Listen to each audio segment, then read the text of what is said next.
안녕하세요. 키메드 회원 여러분, 와인나라 대표 소믈리에 건우입니다. 오늘은 와인이란 도대체 무엇인지에 대해서 알아보려 합니다. 세상에는 수천, 수만 가지 이상으로 셀 수 없을 만큼 다양한 와인이 존재하는데요. 오죽하면 와인의 종류의 수는 생산되는 와인의 병수라는 말까지 있을까요? 그만큼 와인은 복잡한 술이라는 이야기일까요? 알면 알수록 알쏭달쏭한 와인의 세계.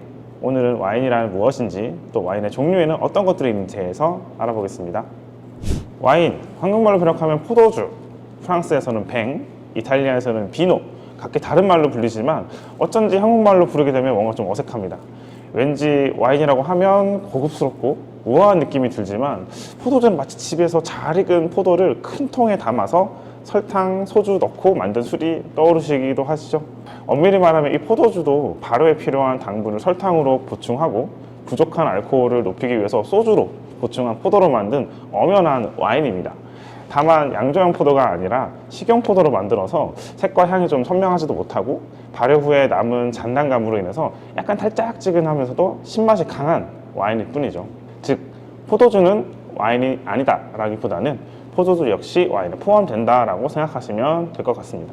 유럽이 아닌 비유럽권 국가에서는 와인이란 개념은 과실주라는 개념이 더 큰 편이기도 해서 실제로 우리나라도 마찬가지지만 영국 같은 경우에는 딸기나 복숭아로 만든 과실주도 와인이라고 부르고 있어요. 스트로베리 와인, 피치 와인 이런 식으로 말이죠. 보통 우리가 말하는 와인이란 양조용 포도의 종류인 비티스 비니페라로 재배해서 만든 양조주를 와인이라고 부르고 있습니다. 지금 옆에 보이시죠? 우리가 먹는 포도는 비티스 라브르스카로 구분됩니다. 껍질도 얇고 약간의 당분과 산미, 수분을 가진 식용포도와는 다르게 양조형 포도의 껍질은 더 두껍고 높은 당분, 산미를 가지고 있는데요. 품종에 따라 물론 차이를 보이기도 하고 최근에는 식용포도로도 와인을 만드는 경우도 많지만 아직까지 양조형 포도를 넘어서는 식용포도는 없을 것 같네요. 적어도 와인을 만드는 용도에서만큼은 말이죠. 비티스, 포도나무라는 커다란 개념만의 종의 차이가 분명하게 보이고 있다고 생각하시면 될 것 같습니다. 질문 있습니다. 네. 그러면 우리가 아는 포도 중에서는 샤인머스켓을 가장 당도가 높은 포도로 알고 있는데 이 양조형 포도는 당도가 샤인머스켓 같은 것보다 더 높다고 봐야 될까요?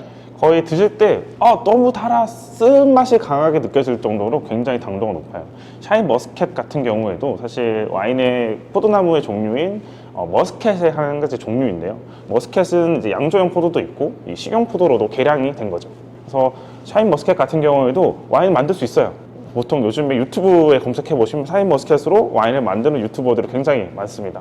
대신 그대로 양조를 할 수는 없고 포도 알맹이 자체를 좀 얼려서 당도를 좀 더 높인 다음에 수분을 빼고 당분을 높인 다음에 와인을 만들면 제법 마실만한 와인이라고는 하는데 아직 저는 안 마셔봤습니다.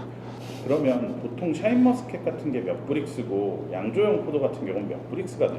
보통 샤인머스켓 같은 경우에 제가 정확하지는 않지만 아마 10에서 한 12브릭스까지는 나오는 걸로 알고 있어요. 근데 양조형 포도 같은 경우는 적어도 20브릭스 이상입니다. 그래서 사실 우리가 마트에 가셔서 꿀수박이라고 했을 때 보통 8브릭스 정도가 나오는데 샤인머스켓은 그것보다 조금 더 달콤한 거죠. 근데 양조형 포도는 이 단맛이 쓴맛으로 느껴질 만큼 달콤하다고 생각하시면 될 것 같아요. 그럼 그 당분을 먹고 이제 세균들이 자라서 알코올이 된다고 보면 되는 건가요? 세균이 아니라 효모. 효모 죄송합니다. 네. 이따가 설명을 드릴 텐데 다시 천천히 한번 제가 설명을 좀 드려볼게요. 세상에서 가장 오래된 술은 무엇일까요? 정답이 너무 간단한가요? 네, 바로 와인입니다.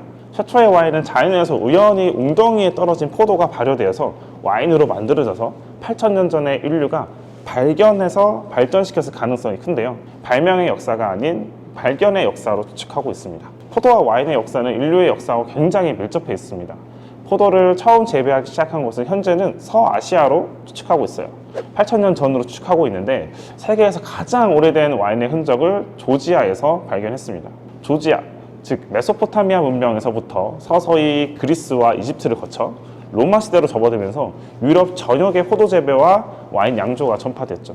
사실 와인은 서양의 술 혹은 유럽의 술이라는 이미지가 강해서 조금 놀라운 사실이죠. 또 이렇게 오래된 술이었다니, 인류보다 훨씬 더 이전부터 현재까지 지구상에서 번성했던 생물이 바로 이 와인을 만드는, 또 우리가 과일로서 먹고 있는 포도입니다. 오랜 시간 동안 유럽인들을 매혹시켰던 와인은 16세기부터 시작된 대항해 시대의 신대륙 발견과 함께 전 세계로 뻗어나갔습니다. 아메리카 대륙을 시작으로 남아프리카, 오세아니아까지, 현대에는 중국과 일본 등 아시아에서도 와인을 생산하고 있죠. 아시아 와인의 가능성을 보여주고 있는 곳이 바로 이 두 국가라고 생각하시면 될 것 같은데요. 물론 우리나라도 마찬가지로 와인 제조에 뛰어들고 있습니다. 전 세계에서 사랑받는 음료 바로 이 와인입니다. 우리나라 와인은 그럼 결국에는 당도가 부족해서 와인을 만들기 좀 부족한 포도라고 보는 건가요? 식용 포도는 재배하기에 굉장히 유리한 조건이죠. 아무래도 특히 남쪽에서 예전부터 영천이라든지 구미라든지 이런 경상도에서 포도가 굉장히 잘 자라서 식용 포도로 굉장히 인기가 많잖아요. 근데 이제 양조용 포도 같은 경우에는 아까 전에 말씀드렸다시피 종 자체가 다르다 보니까 조금 더 다른 느낌이에요. 특히나 식용 포도 같은 경우에는 생산량 자체가 크지 않아도 판매가 가능하지만 이 양조용 포도 자체는 이 생산량이 적다 보면 이 와인의 생산량이 굉장히 또 줄어들기 때문이죠. 또 제일 큰 중요한 건 이 양조용 포도 같은 경우에는 여름, 가을, 이 수확기에 비가 오면 이 농사가 다 망쳐버립니다. 그래서 아무래도 이 환경적인 영향이 더 크다고 볼 수 있죠. 포도는 전 세계에서 생산하며 수많은 품종을 가졌고 같은 지역, 같은 품종이라도 누가 생산했느냐에 따라서 그 와인의 품질이 달라집니다. 와인의 품질은 그렇게 또 복잡한 등급과 체계로 분류되죠. 그렇게 분류된 와인의 품질, 등급, 체계에 따라서 와인의 가격 또한 정해집니다. 또 어떤 환경에서 와인을 보관했는지, 숙성했는지, 어떤 환경에서 와인을 마시는가에 따라서 천차만별로 달라지는 술이 바로 이 와인입니다. 와인이란 무엇일까요? 와인은 어떤 술이길래 이렇게 오랜 시간 동안 전 세계인들에게 사랑을 받고 있을까요? 와인이란 누군가에겐 단순한 술일 뿐이지만 또 다른 누군가에겐 특별한 의미를 주는 상품입니다. 와인이 너무 어렵다고 생각하시나요? 하지만 와인은 어렵지 않습니다. 와인은 축제의 술이고 즐거움을 주는 술입니다. 오죽하면 그 옛날 그리스 로마 시대에는 이 와인을 관장하는 신이 있다고까지 믿었을까요? 포도나무와 포도주의 신 디오니소스, 로마에서는 바쿠스로 불리는 신이죠. 그는 포도주의 신이기도 하지만 쾌락과 축제의 신으로도 알려져 있어요. 어쩌면 그리스 로마 시대의 사람들은 포도주는 즐거움을 준다는 생각을 가지고 있던 게 아닐까요? 물론 술이기 때문에 과도한 음주는 몸에 좋지 않다는 거 제가 굳이 길게 말하지 않아도 될 것 같습니다. 과거의 와인 문화는 격식과 까다로운 예절이 갖춰진 문화였죠. 와인은 왠지 비싸고 고급스러운 분위기를 가진 레스토랑에서 고급 음식과 함께 마셔야 한다는 느낌이 강했지만 그런 느낌에 선뜻 손이 가지 않았던 문화였던 것 같아요.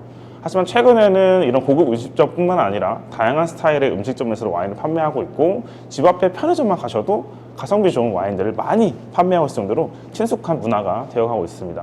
그렇다면 이 와인은 도대체 무엇인지에 대해서 한번 볼까요? 계속해서 말씀드리고 있지만 와인은 100% 포도로 만드는 술입니다. 효모가 포도가 가지고 있는 당분을 만나 알코올과 이산화탄소를 내뱉는 과정, 바로 발효 과정을 통해서 만들어지는 술이죠. 이 알코올과 포도가 가지고 있는 산도와 포도가 가지고 있는 타닌 성분이 만나서 그 어느 술보다 황홀한 술이 되는 거죠. 와인의 종류에 대해서 간단하게 한번 알아볼까요? 와인의 종류는 크게 세 가지로 나누어집니다. 첫 번째는 바로 색깔입니다. 만들어진 와인의 색에 따라서 세 가지로 나뉘어지죠. 바로 앞에 보여주시는 이 세 가지 와인 한번 보실까요? 바로 화이트, 로제, 레드 와인입니다. 화이트 와인은 잘 아시겠지만 청포도로 만드는 와인이죠. 물론 특정 지역에 따라서는 적포도 품종으로도 화이트 와인을 만들 수 있습니다. 바로 포도 껍질이 가지고 있는 색소를 아주 미세한 컨트롤로 이제 와인이 녹여내지 않으면 되죠. 하지만 대다수의 화이트 와인은 청포도 품종으로 만들어집니다. 레드 와인은 적포도 품종으로 만드는 와인이죠. 포도 껍질이 가진 색소를 와인에 잘 녹여내서 붉은색의 와인을 만들어냅니다. 마지막으로 로제 와인입니다. 이 로제 와인을 만드는 방법을 혹시 아시나요? 왠지 얘랑 적절하게 섞으면 이런 피크빛 색깔이 나올 거라 생각이 들지 않으신가요? 하지만 유럽과 내에서는 이 로제 와인을 만들 때 샴페인을 만드는 샴페인 지역을 제외하고는 이렇게 화이트 와인과 레드 와인을 섞어서 로제 와인을 만드는 방식을 금지하고 있습니다. 좋은 퀄리티의 로제 와인을 만들어낼 수 없거든요. 하지만 미국이나 호주, 신세계 국가에서는 가능합니다. 법적인 재료 장치가 따로 마련되어는 있지만 유럽처럼 까다롭지는 않기 때문이죠. 로제 와인을 레드 와인을 만드는 방식을 이해하시면 좋습니다. 포도를 착즙해서 나온 주스를 포도 껍질과 함께 침용시키는 방법을 사용하는데요. 오랜 시간 동안 포도 껍질을 침용시키면 레드 와인, 그리고 단시간 동안 침용시키면 바로 이 로제 와인이 만들어집니다. 홍차 티백을 우려낼 때와 같다고 생각하시면 돼요. 최근에는 여러 나라에서 화이트 와인을 레드 와인을 만드는 방식을 사용해서 만든 오렌지 와인 혹은 앰버 와인이 큰 인기를 끌고 있습니다. 하지만 오렌지 와인은 아직 정식 명칭으로서 등록은 되지는 않았고요. 정식 명칭은 화이트 와인입니다. 이 오렌지 와인에 대해서는 정말 알려드리고 싶은 내용이 많습니다. 아마도 여름쯤에 히메디 회원님들을 위해 오렌지 와인에 대해서 알려드리겠습니다. 두 번째는 거품의 유무에 따라 달라질 수 있는데요. 방금 전에 제가 발효는 효모가 당분을 먹고 알코올과 이산화탄소를 내뱉는 과정이라고 말씀드렸는데, 이 과정에서 이 탄산을 와인에 잘 녹여내면 스파클링 와인, 이 탄산을 다 날려버리게 되면 탄산이 없는 와인, 즉 스틸 와인이 됩니다. 세 번째는 당분에 따라서 나눌 수 있습니다. 포도의 당분을 남겨 달콤하게 만들면 스위트 와인, 포도의 당분을 모두 알코올로 바꾸게 되면 당분이 거의 없는 드라이 와인이 되죠. 이렇게 종류에 따라서 만들어진 와인은 바로 병입되는 경우도 있지만, 대체로 오크통 혹은 스테인리스 스틸 탱크에서 아니면 병 속에서 숙성이라는 과정을 거치게 됩니다. 막 만들어진 와인은 산도도 굉장히 높고 맛도 굉장히 거칠기 때문인데요.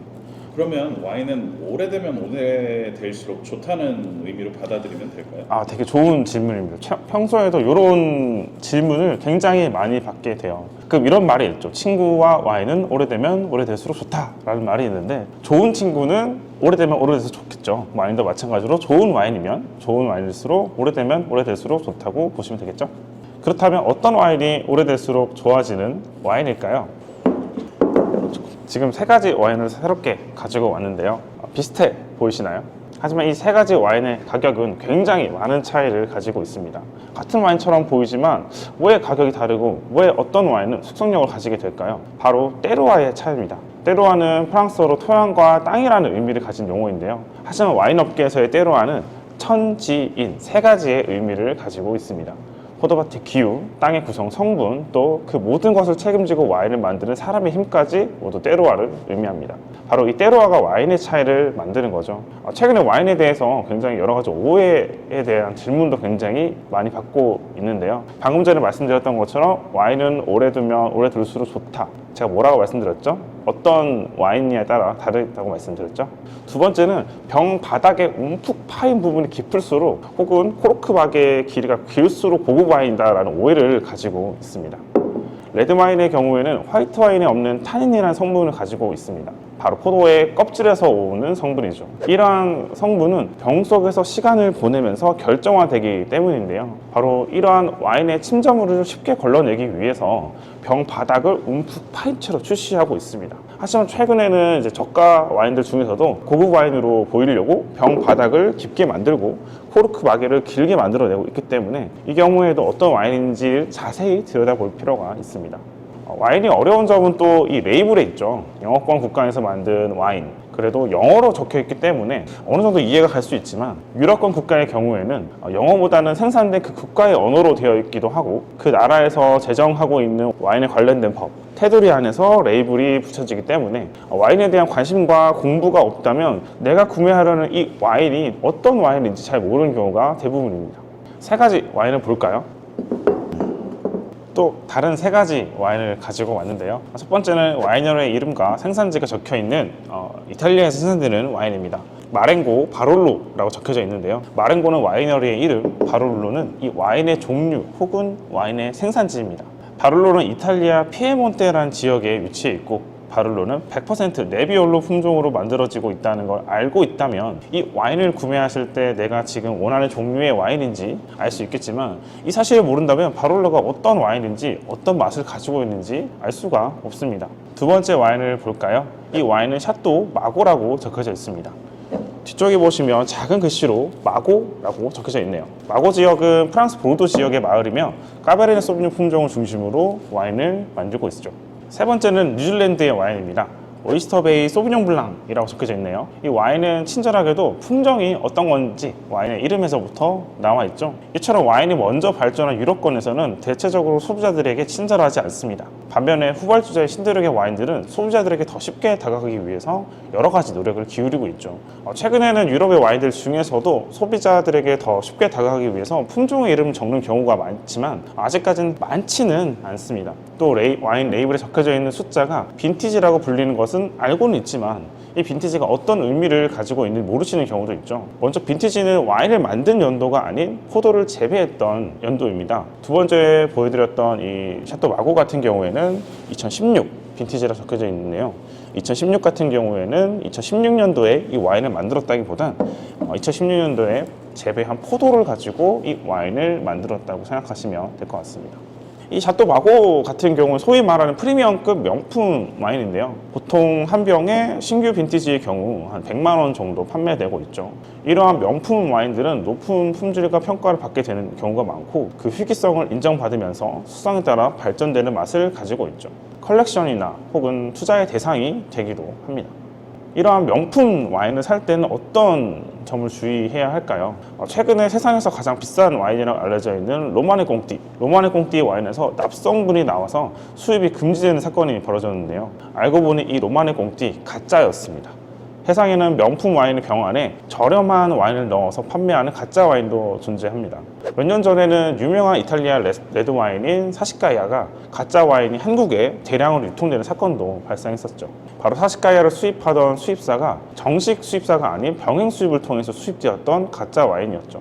이처럼 명품 와인을 구입할 때는 이름이 있는 와인상을 통해서 와인을 구입하는 게 중요합니다. 또 얼리지 체크를 해주셔야 되는데요. 바로 이 와인은 시간이 지나면서 서서히 증발되기 때문입니다. 햇빛에 노출되지 않고 온도가 18도 이하로 일정하게 유지되면서 보관하지 않으면 이 증발되는 속도가 점점 빨라지기 때문인데 그만큼 와인이 산화될 가능성이 높아지죠. 얼리지는 바로 이 와인의 누손량을 나타내는 용어라고 생각하시면 될 것 같아요. 어린 빈티지인 와인임에도 증발량이 많은 와인은 구입하지 않는 게 좋겠죠. 여러 가지 요소들을 모두 고려했을 때도 잘 모르겠다면 세계적인 와인 전문지 혹은 와인 전문가들의 의견을 참고하는 것도 좋은 방법인데요. 와인 스펙테이터, 디켄터와 같이 세계적으로 유명한 와인 전문지에 나오는 와인을 참고해서 와인을 구매하는 것도 좋은 방법입니다. 세계적으로 유명한 와인 전문가들의 의견도 좋은 참고 요인이 될 수 있는데요. 영국의 젠시스 로빈슨, 미국의 제임스 서클링 등은 좋은 와인을 소개하기 위해서 여러 가지 노력을 기울이고 있죠. 마지막으로 와인 테이스팅에 대해서 한번 알아볼까요? 테이스팅에도 몇 가지 종류가 존재합니다. 일반적으로 와인의 품질을 검사하는 테이스팅 외에도 같은 종류의 와인들을 다른 빈티지들과 나열해서 테이스팅하는 버티컬 테이스팅, 같은 종류의 와인들을 등급에 따라 나열해 테이스팅하는 호리존탈 테이스팅, 마지막으로 어떠한 편견도 모두 없애기 위해서 레이블을 모두 가린 채 와인의 품질만 테이스팅하는 블라인드 테이스팅이 있죠. 보통 일반적인 와인 전문가들은 적게는 몇 가지의 와인부터 많게는 한 수백 가지 와인을 테이스팅하기도 합니다. 그래서 모두 마시지 않고 스피툰이라 불리는 통의 와인을 테이스팅하고 뱉어내죠. 근데 이렇게 뱉어내는 행위는 테이스팅에서만 해야 되고 식사 자리에서는 매너가 아니라는 점 꼭 기억해 주세요. 뱉어내면 목 넘김에 대해서는 좀 체크하기가 힘들어지지 않나요? 사실 목 넘김은 중요하지 않아요. 와인의 품질에서 목 넘기가 힘든 와인은 이미 결함이 있는 와인이기 때문에 사실 목 넘김은 나중에 설명드릴 바디감이라든지 알코올 혹은 밸런스에 영향이 있는 거죠. 테이스팅을 통해서 우리는 와인의 어떤 것을 알 수 있을까요? 시각을 통해서는 와인의 색상과 투명도를 알 수 있고요. 후각을 통해서는 와인의 아로마의 강도와 다양성, 미각을 통해서는 타닌, 알코올, 산도, 당도, 또 바디감, 밸런스를 알아낼 수 있죠. 오늘은 화이트 와인과 레드 와인 한 가지씩을 테이스팅해 보면서 와인의 품질을 한번 살펴볼까요? 와인의 색상을 보는 법은 간단합니다. 먼저 이런 흰 색깔의 종이를 준비해 주시고요. 와인을 와인잔에 따른 후에 30도에서 45도 정도 각도를 기울이고 자연광 혹은 흰색 바탕을 이용해 색을 살펴보면 좋습니다. 와인의 색을 살펴본 후에 흔들지 않고 가만히 잔을 놓은 채로 정지향을 한번 맡아봅니다. 그 후에 스월링을 통해 와인과 산소를 접촉시켜 와인의 향을 이끌어낸 후 다시 한번 맡습니다. 그 후에는 10ml 정도 적은 양을 와인을 입안에 넣고 살짝 가글링합니다.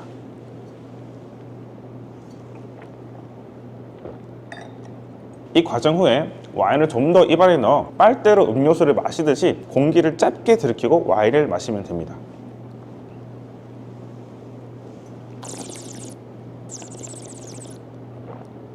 그렇게 하는 게 식사 자리에서 예절에 좀 어긋나거나 하지 않나요? 소리가 좀 들려서. 사실 이렇게 와인을 테이스팅한 행동 역시 테이스팅 자리에서만 하셔야 되고요. 식사 자리에서 매너가 아니라는 점 기억해 주시면 될 것 같네요.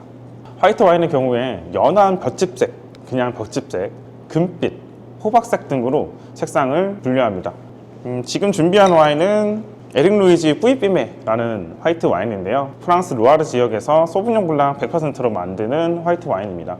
이런 소비뇽 블랑 와인 같은 경우 보통은 그냥 연한 볏짚색이나 일반적인 볏짚색을 가지고 있어요. 그리고 저희가 와인의 색을 보실 때 가장자리는 림, 중간 자리는 코어라고 이야기를 하는데요. 이 가장자리의 색깔과 중간 코어 자리의 색깔을 잘 보시면 됩니다. 소비뇽 블랑 같은 경우에는 이 림 부분이 약간 실버 색깔 혹은 물처럼 워터리한 색깔로 분리가 되고요. 중간 코어는 연한 볏짚색을 띠는 게 대부분입니다. 레드 와인의 경우에는 루비, 가넷, 퍼플, 벽돌색 네 가지로 분류되는데요. 화이트 와인과 레드 와인은 모두 품종에 따라 또 와인이 생산되는 지역에 따라 색의 차이를 보이기도 합니다. 지금 준비한 와인은 미국에서 생산되는 피노누아 100%로 만든 레드 와인입니다. 보이시면 오레건 지역이라 적혀져 있고 피노누아라고 친절하게 품종까지 적혀져 있죠. 색상을 한번 볼까요?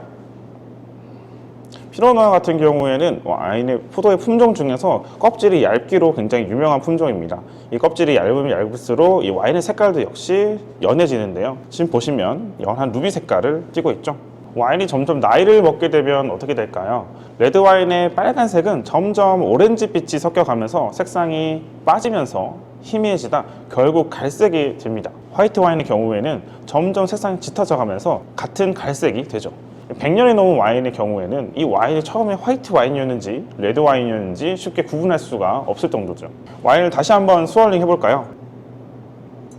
스월링 후 흘러내리는 이 와인의 눈물이 보이시나요? 와인의 눈물 혹은 다리로 불리는 이 모습이 참 예쁘네요. 이 와인의 눈물이 천천히 흘러내리면 흘러내릴수록 알코올이 높다고 생각하시면 될 것 같아요. 화이트 와인의 향의 종류는 다양한 과일 중에서 레몬과 라임, 복숭아, 포도, 자몽, 파인애플, 코코넛, 리치 등 다양한 과일을 표현할 수 있습니다. 꽃 중에는 아카시아 꽃이라든지 엘더플라워 등 이런 다양한 꽃의 향기를 느낄 수 있고요. 와인의 양조 방식에 따라서 약간의 유제품과 버터, 바닐라 향이 느껴질 수도 있죠. 그런 향 같은 거는 맛도 마찬가지겠지만 결국에는 와인의 품종이 많이 지배적으로 작용할 것 같은데 와인의 품종 외에도 또 작용하는 것들이 있나요? 때로와가 모두 작용한다고 생각하시면 될 것 같아요. 천지인, 와인의 포도가 생산되는 기후, 땅의 성분, 그다음에 사람의 스타일, 양조 스타일에 따라서 다 구분되죠. 그러면 그 말씀하신 천지인 세 가지 중에 뭐가 가장 중요해요? 항상 저희 소믈리에들도 또 와인을 공부하는 분들도 궁금해하고 이 와인 생산자분들한테 항상 질문을 하고 있는데 사실 저희 우리나라 같은 경우에는 이 와인을 접하는 게 제품으로서 접하기 때문에 왠지 사람이 제일 중요하지 않을까라는 생각이 들지만 항상 와인 메이커 분들은 말씀하시기에는 기후, 땅, 특히나 그 중에서 땅이 제일 중요하다고 말씀을 하십니다. 근데 누가 만드느냐에 따라서 가격 차이가 휙휙 뛰는 경우도 있는 걸 보면 사실 땅도 물론 중요하지만 이 세 가지 중에 어떤 게 더 중요하고 덜 중요하다는 없는 것 같기는 해요. 누가 만드느냐에 따라서 가격이 변동한다는 얘기는 와인에도 브랜드라는 게 존재한다고 봐야 되겠네요. 와인 메이커에 대한 브랜드는 당연히 존재하고 있죠. 어떤 도면이 만들었냐?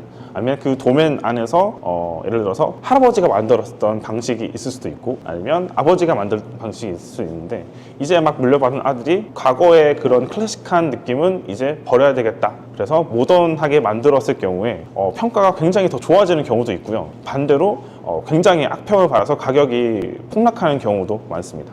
레드 와인에서는 붉은색, 푸른색, 검은색 계열의 과일을 느낄 수 있는데요. 크랜베리, 라즈베리, 딸기, 체리에서부터 잘 익은 검은색 체리, 블루베리, 자두, 또 우리에게는 친숙하지는 않지만 블랙베리나 블랙커런트 같은 아주 진한 과일의 향을 느낄 수 있죠. 또 품종에 따라서 후추나 감초, 버섯 같은 여러 가지 스파이스 계열의 향도 레드 와인에서 느낄 수 있습니다. 꽃의 향 중에서는 장미나 제비꽃의 향기가 보통 레드 와인에서 느낄 수 있죠. 근데 저런 향들을 사실 이렇게 특징을 말씀을 해주셨지만 저희는 저런 향이 잘 뭔지 모르겠어요.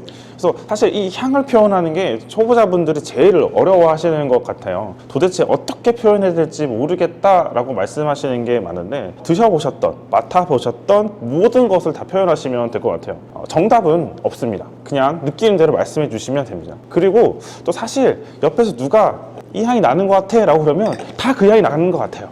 입안에서는 술이니만큼 알코올의 정도와 산미, 당도를 느낄 수 있습니다. 때로에 따라서 품종에 따라서 또 양조의 방식에 따라서 많은 차이를 낼 수 있는 부분이죠. 레드 와인의 경우에는 타닌도 느낄 수 있겠죠. 타닌이라고 우리가 얘기를 많이 하는데, 타닌이 이제 우리가 쉽게 말하면 이제 혀가 이렇게 쪼여지는 느낌이라고 생각하면 될까요? 사실 평상시에도 우리는 타닌을 느낄 수 있어요. 예를 들어서 식용 포도를 드실 때도 포도 껍질을 잘게 씹다 보면 그 씁쓸한 느낌을 느낄 수 있잖아요. 바로 이 포도 껍질 혹은 포도 씨에서 오는 성분이 이 타닌이라는 성분인데, 사과나 오렌지 껍질에서도 타닌을 느낄 수 있어요. 다만 그 정도가 다를 뿐이죠. 아까 전에 처음에 말씀드렸다시피 이 양조용 포도 껍질은 대체적으로 두꺼운 편입니다. 물론 품종에 따라서 이 피노누아처럼 굉장히 얇은 경우도 있지만 대부분 다 이 두꺼운 껍질을 가지고 있어서 타닌 성분이 굉장히 높아요. 그래서 이 와인을 마시다 보면 이 혀뿐만 아니라 잇몸이라든지 치아 사이사이에 타닌이 껴서 조이는 느낌을 받으실 때가 있을 거예요. 그래서 이 조이는 강도가 품종이나 여러 가지 때로에 따라서 다르다고 보시면 돼요. 화이트 와인과 레드 와인 중에서 입안에서 공통적으로 느낄 수 있는 요소는 바로 바디감과 밸런스입니다. 사실 이 두 가지 부분이 굉장히 어렵게 또 느껴지실 수 있을 것 같아요. 감이 잘 안 잡히실 것 같은데요. 바디감 쉽게 말하면 입안에서 느껴지는 액체의 무게감입니다. 타닌이나 알코올도 여기에 조금이지만 반영시킬 수 있죠. 물과 우유, 또 생크림의 차이라고 보시면 될 텐데요. 물, 우유, 생크림을 입안에 넣었다고 가정했을 때 입안에서 느껴지는 그 무게감 모두 다르겠죠. 물처럼 느껴지신다면 라이트 바디, 우유는 미디움 바디, 생크림은 풀 바디로 표현할 수 있겠네요. 나머지 요소들도 보통은 라이트, 미디움, 풀 혹은 하이라는 표현을 써서 각자의 정도를 나타냅니다. 예를 들어서 로우 에시더티, 로우 타닌, 하이 에시더티, 하이 타닌 이런 식으로죠. 밸런스는 이 모든 요소가 적절하게 이 와인에 나타내고 있는가의 정도입니다. 어느 한쪽이 튀지 않고 모든 요소가 적절한 밸런스를 지니고 있다면 당연히 좋은 와인이라 할 수 있겠죠. 마지막으로 이 두 가지 와인을 한번 테이스팅하는 시간을 가져볼까요? 처음에 준비했던 에릭 루이지 뿌이뿌메입니다.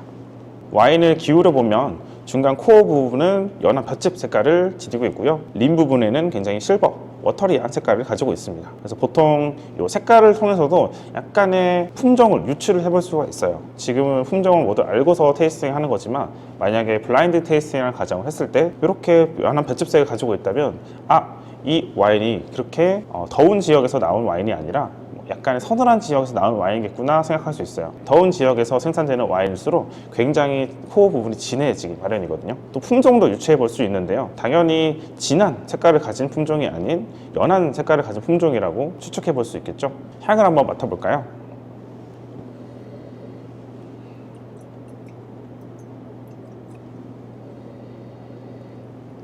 소비뇽 블랑인 만큼 당연히 코를 찌르는 향의 강도가 굉장히 좀 아로마틱합니다. 우리가 아로마틱하냐 아로마틱하지 않냐라는 구분을 할 때는 꽃의 향기가 느껴지나 느껴지지 않는가에 대해서 생각하시면 될 것 같은데요. 이 소비뇽 블랑 같은 경우 대표적인 화이트 와인 중에서 아로마틱한 품종 중에 한 가지입니다. 지금 약간의 엘더플라워 같은 노란 색깔의 꽃, 그리고 라임, 약간의 풀 향기가 굉장히 잘 나타내고 있는데요.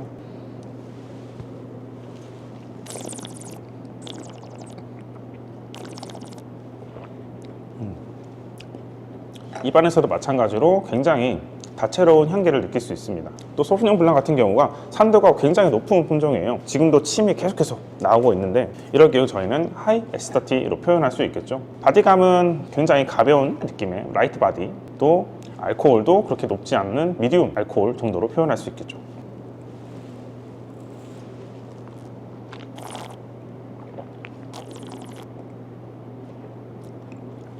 맛있네요.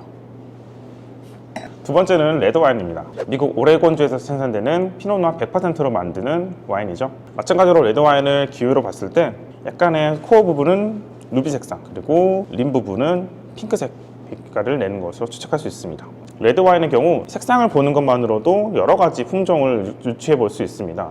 사실 이렇게 연한 색깔을 띠는 품종은 많지 않아요. 특히 피노누아라든지 네비올로 같은 이런 두 가지 품종만이 이런 연한 색상을 띠게 되는데, 네비올로 경우에는 이 어린 빈티지에도 이 림 부분이 오렌지 빛깔을 띠고 있습니다. 네비올로 품종만의 특징인 거죠. 이렇게 연한 색상에 오렌지 빛깔이 없는 걸 보니까 이게 만약 블라인드 테이스팅이었다면 혹시 이건 피노누아가 아닐까라고 먼저 짐작해 볼 수 있습니다.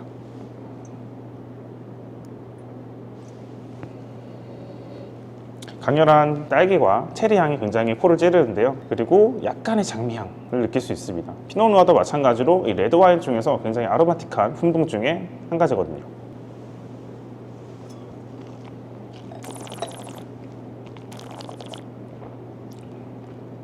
레드와인 중에서 피노누아는 산미가 굉장히 좋은 품종 중에 하나입니다. 지금 입안에서 느껴지는 미디움 이상의 산도, 또 굉장히 낮은 타닌을 느낄 수 있는데요. 피노누아 같은 경우는 껍질이 굉장히 얇은 품종이기 때문에 이 타닌의 강도도 굉장히 낮게 표현될 수밖에 없죠. 또 알코올 같은 경우에도 그렇게 높지 않은 것 같아요. 다만 지금 느껴지는 맛에서 여러 가지 체리나 딸기, 그리고 여러 가지 꽃향기 외에도 약간의 바닐라 힌트를 느낄 수 있는데요. 바로 오크의 뉘앙스죠. 이 와인 같은 경우에는 오크성을 통해서 출시된 와인이기 때문에 오크에서 오는 약간의 바닐라 향을 느낄 수 있습니다. 자, 이제 블라인드 테이스팅 얘기를 하셨으니까 제가 그래서 진짜 블라인드를 준비를 했어요. 네. 이 두 개를 제가 준비를 했는데 네. 네. 저 정말 모릅니다. 순서는 어떤 걸 먼저 드셔도 좋은데 화이트를 먼저 해야겠죠, 아무래도. 네. 그게 도움이 되겠죠? 네. 그래서 이거 진짜 블라인드니까 자, 우리 권우 소믈리에 실력을 한번 봅시다. 그러면 저희가 그 소믈리에들이 블라인드 테이스팅하는 용지가 있어요, 따로. 그럼 거기에 작성을 하면서 제가 한번 말씀을 계속 드리면서 한번 블라인드 테이스팅 한번 해보겠습니다. 네. 저희 소믈리에들이 직접 정말 블라인드 테이스팅을 하고 시험이나 대회에서 할 때 쓰는 이제 블라인드 테이스팅 용지입니다. 여기에 이제 여러 가지 체크 사항들을 보고 최종적인 결론을 내리게 되는데요. 사실 최종적인 결론이 맞더라도 이 중간에 과정이 틀리게 되면 점수를 굉장히 많이 크게 잃고 거의 대회나 이런 시험에서 떨어지는 경우가 굉장히 많아요. 그래서 사실 이런 블라인드 테이스팅 같은 경우에 정말 어떠한 편견도 없이 와인을 테이스팅하고 이 와인에 대한 평가를 내리거나 아니면 이제 그 사람의 실력을 볼 수 있는 테이스팅이라고 보시면 될 것 같습니다. 그럼 오늘 우리 권우 소믈리에 실력을 확인해 볼 수 있겠나요? 네. 먼저 화이트 와인부터 먼저 가보겠습니다. 먼저 색깔을 봐야 되는데요. 색깔을 보게 되면 그렇게 옐로우한 색깔은 아닌 것 같아요. 이제 용지에 보면 지금 스트로, 옐로우, 골드 이 세 가지 색상이 되어 있는데 지금 중심의 코 부분이 굉장히 볏짚 색깔을 띠고 있습니다. 특히나 또 림 같은 경우도 잘 봐야 되는데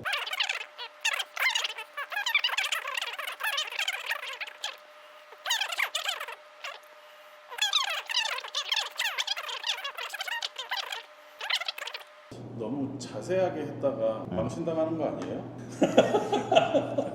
이건 블라인드 테이스팅이니까 상관없어요. 저는. 네.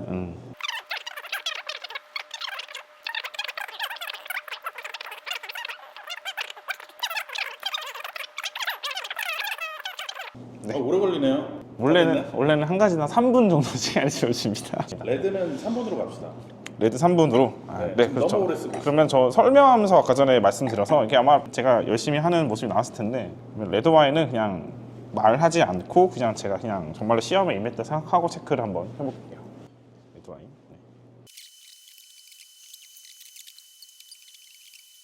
네. 1분 남았습니다.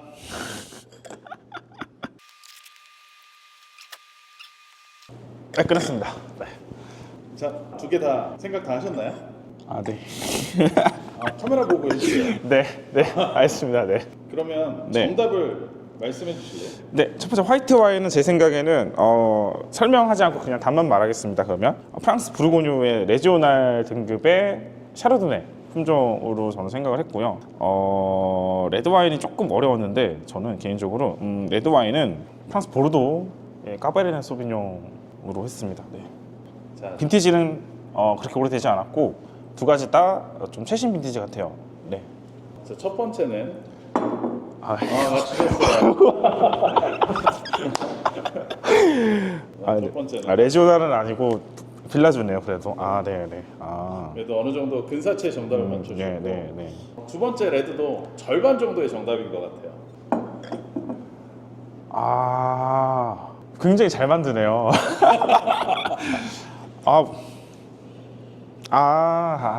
네네. 좀 충격이네요, 이건 좀. 레드 와인 걸 보면 민트랑 유칼립투스를 섞여서 와인에서 사실은 이 까베르네 소비뇽이라는 느낌이 많이 들었어요. 처음에 들고 약간 실내 와인 쪽이라 생각을 했는데 근데 이제 사실 이 당도나 이런 느낌이 굉장히 좀 선한 느낌을 받아서 자꾸 말씀이 길어지시는데 어쨌든 사실은 이렇게 소믈리에 분들도 블라인드 할 때 맞추기가 좀 힘든 거잖아요. 사실 이 와인을 정확하게 맞춰야 된다라는 느낌보다는 이 와인을 맞춰가는 과정이 더 중요하다고 생각하시면 될 것 같아요. 사실 제가 만약에 지금 이 자리에서 칠레 까베르네 소비뇽을 선택을 했었어도 만약에 지금 제가 체크했던 원래는 이 체크가 아니라 이 구슬로도 많이 시험을 보는데 이 구슬하는 과정에서 이제 구슬 과정이 올바르지 않다면 사실 점수를 많이 얻기는 힘듭니다. 정답을 맞췄다 할지라도. 그래서 사실 이 와인을 맞춰가는 과정이 굉장히 중요하다고 생각하시면 될 것 같습니다. 그럼 우리가 앞으로 이 수업을 계속 들으면 우리 이렇게 와인을 맞춰갈 수 있는 능력이 함양될까요?